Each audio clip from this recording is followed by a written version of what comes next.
திருவள்ளுவர் கலாச்சார மண்டபம் தொடர்பாக புத்தசாசன அமைச்சு ஒரு கேபினட் அப்ரூவலை ஒரு ட்ரஸ்ட் ஃபண்ட் ஒன்றை உருவாக்குவதற்கு வந்து கேபினட் அப்ரூவலை எடுத்திருப்பது தொடர்பாக அந்த அந்த கூட்டத்தில் வந்து கலந்து கொண்ட அரசு தரப்பு இல்லாத அனைத்து தரப்புகளும் வந்து தங்களுடைய கடும் எதிர்ப்பை வந்து தெரிவித்திருந்தது. அந்த வகையில் நாங்கள் இதுக்கு முதலும் வந்து எங்களுக்கு இந்த விஷயம் தெரிய வந்த, அதாவது அந்த கேபினட் பத்திரிகை வந்து கொழும்பில் வந்து நிறைவேற்றப்பட்ட அடுத்த நாளே இந்த விடயத்தை வந்து கண்டித்து நாங்கள் கணிசமான ஒரு கருத்துருவாக்கத்தை செய்ய ஆரம்பித்திருந்த நாங்கள். நேற்று அந்த கூட்டம் நடைபெற்ற பொழுது அந்த ட்ரஸ்ட் ஃபண்ட் என்ற விடயம் உருவாக்கப்பட வேணுமாக இருந்தாலும் கூட அது மத்திய அரசினுடைய ஒரு அமைச்சுக்கு கீழே அது நடைபெற முடியாது. அது மாநகர சபைக்கு உரித்தான காணி, மாநகர சபைக்கு உரித்தான கட்டடம். அவ்வகையிலே இருந்தால் வந்து அது மாநகர சபையினுடைய கட்டுப்பாட்டுக்கு உள்ளே இருக்கக்கூடிய ஒரு ட்ரஸ்ட் ஃபண்டாக மட்டும்தான் இருக்கலாமே தவிர அது கடைசி வரைக்கும் வந்து மத்திய அரசினுடைய அமைச்சினுடைய ஒரு கட்டுப்பாட்டுக்குள்ளே இருக்கக்கூடிய ஒரு விஷயமாக இருக்க முடியாது, இருக்கவும் கூடாதுன்ற விஷயத்தை நாங்கள் தெளிவாக சொல்லியிருந்தோம்.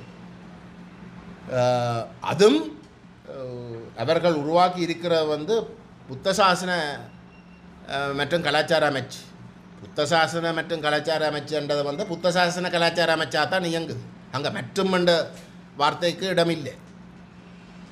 அந்த அமைச்சுக்கு வந்து புத்தசாசனம் மட்டும்தான் கலாச்சாரம். அந்த கலாச்சாரத்தை தான் வடகிழக்கில் வந்து புத்தத்துக்கும் அந்த கலாச்சாரத்துக்கும் எந்த விதமான தொடர்பும் இல்லாத இடங்கள்லேயும் வந்து தொல்பொருள் திணைக்களத்தை வச்சு கொண்டு வந்து இன்றைக்கு எங்களுடைய பிரதேசத்தில் இருக்கக்கூடிய தமிழ் பேசும் மக்களுடைய கலாச்சாரத்தை திட்டமிட்டு வந்து மாற்றினோம். அப்படிப்பட்ட ஒரு இடத்துல அவ்வகையான ஒரு அமைச்சின் கட்டுப்பாட்டுக்குள்ளே வந்து இந்த ட்ரஸ்ட் ஃபண்ட் உருவாக்குறதுன்றதை நாங்கள் வன்மையாக கண்டிக்கின்றோம். இது மீண்டும் மீண்டும் தமிழ் மக்களுக்கு உரித்தான, இந்தியா தமிழ் மக்களுக்கென்று தமிழருடைய கலாச்சாரத்துடைய மையம் ஆக கருதப்படுகின்ற யாழ்ப்பாண நகரத்திலே ஒரு புத்தசாசன அமைச்சுக்கு கீழே கொண்டு வரதை வந்து நாங்கள் கண்டிக்கிறோம். இது ஜேவிபியுடைய உண்மையான இனவாத போக்கை வெளிக்காட்டுகின்றதுன்றதை நாங்கள் எங்கட மக்களுக்கு தெளிவாக வந்து நாங்கள் சொல்ல விரும்புகின்றோம். இதை தாண்டி, இதை ஏற்கனவே நாங்கள் இந்த விஷயங்களை சொல்லியும் இருக்கிறோம், இதை தாண்டி நாங்கள் அறிகிறோம் வந்து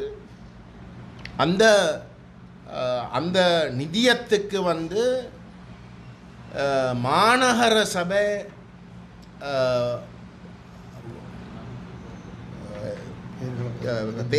என்ன மாநகர சபை ரெக்கமெண்ட் பண்ண பெயர்களை முற்றுமுழுதாக புறக்கணித்து அவர்கள் குறிப்பாக வந்து ஜேவிபிக்கு சார்பாக இருக்கக்கூடிய, இல்லாட்டி அவையோட ஒத்துப்போகக்கூடிய, இல்லாட்டி அவையுடைய நிலைப்பாட்டுக்கு மாறாக ஒரு சுயாதீனமாக இயங்க முடியாத, இல்லாட்டி இயங்க போக இல்லாத தரப்புகளை வந்து அவர்கள் நியமித்திருப்பதாக வந்து நாங்கள் அறிகிறோம்.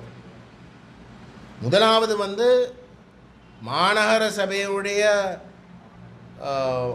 ஆலோசனைகளின் அடிப்படையிலே பெயர்களை வந்து மத்திய அரசில் இருக்கக்கூடிய ஒரு ட்ரஸ்ட் ஃபண்டுக்கு வந்து கொடுக்குறதே பிள்ளை. அடிப்படையில் வந்து எங்களை பொறுத்தவரை வந்து மாநகர சபையுடைய ட்ரஸ்ட் ஃபண்டாக தான் இருக்கணும். அதுதான் எங்களுடைய நிலப்பாடு. அதில் நாங்கள் தெளிவு. சரி, ஆனால் நான் என்னத்தை சொல்கிறேன்டா, ஒரு மத்திய அரசினுடைய ஒரு கட்டுப்பாட்டில் இருக்கக்கூடிய ஒரு ட்ரஸ்ட் ஃபண்டில் வந்து பேருக்காவது மாநகர சபையில் இருக்கக்கூடிய தங்களுடைய பிரதிநிதிகள் என்று சொல்லக்கூடியவர்களை கூட இந்த அரசாங்கம் வந்து உள்வாங்க தயார் இல்லை என்றால் எந்தளவுக்கு மோசமாக ஒரு இனவாத சித்தாந்தத்தை வடகிழக்கிலே வந்து அதுவும் குறிப்பாக தமிழருடைய கலாச்சார மையமாக இருக்கக்கூடிய யாழ்ப்பாணத்திலையும் வந்து கலாச்சார மண்டபம் என்ற பெயரிலே இருக்கக்கூடிய திருவள்ளுவர் மண்டபத்தை வந்து அவர்கள் வந்து ஆக்கிரமிக்க பார்க்கிறார்கள் என்றதையும் வந்து நாங்கள் இந்த இடத்துல வந்து சுட்டி காட்ட விரும்புகிறோம். இதை நாங்கள் கடுமையாக கண்டிக்கிறோம். இந்த முயற்சியை வந்து அரசாங்கம் உடனடியாக வந்து நிப்பாட்டவனும், அதிலிருந்து தங்களுடைய அனைத்து செயல்பாடுகளையும் வந்து தாங்கள் வாபஸ் பெறவனும். வாபஸ் பெற்று இங்கே இருக்கக்கூடிய பிரதிநிதிகள் அனைவரோடையும் கலந்தாலோசித்துத்தான் இது சம்பந்தமாக, அதுவும் குறிப்பாக வந்து இந்தியாவுடைய தூதரகத்தோடையும் வந்து இணைந்து முடிவுகள் எடுக்கப்பட வேணுமே தவிர ஸ்ரீலங்கா அரசு வந்து வளமையான அவர்களுடைய அந்த ஜேவிபியினுடைய பண்புகளை வந்து இங்கே திணிக்க வலிக்கிட்டால் நாங்கள் அதை கடுமையாக எதிர்ப்போம் என்றதையும் வந்து நாங்கள் இந்த இடத்துல வந்து சுட்டிக்காட்ட விரும்புகின்றோம்.